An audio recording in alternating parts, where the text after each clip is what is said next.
দেশের টেলিযোগাযোগ খাতে নিরাপত্তা জোরদার এবং অনিবন্ধিত মোবাইল ফোন ব্যবহারের ওপর নিয়ন্ত্রণ আনার উদ্যোগ নিয়েছে সরকার।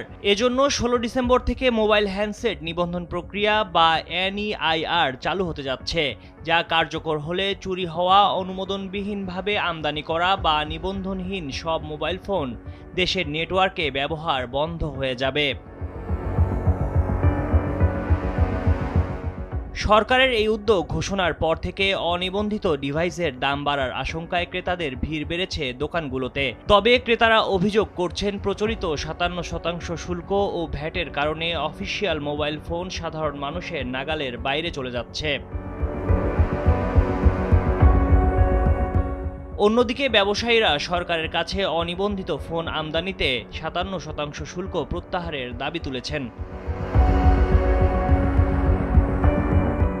টেলিযোগাযোগ ও তথ্যপ্রযুক্তি মন্ত্রণালয়ের দায়িত্বপ্রাপ্ত প্রধান উপদেষ্টার বিশেষ সহকারী ফয়েজ আহমেদ তৈয়ব জানিয়েছেন, দেশের ৭৩% ডিজিটাল প্রতারণায় ব্যবহৃত হয় অবৈধ স্মার্টফোন। এই অপরাধ চক্র বন্ধ করতে সরকার কঠোর মনোভাব নিয়েছে।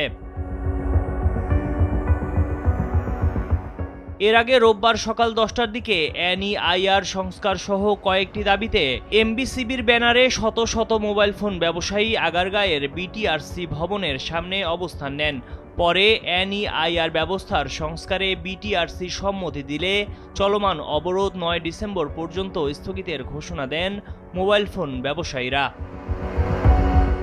ডেস্ক রিপোর্ট, সময়ের আলো।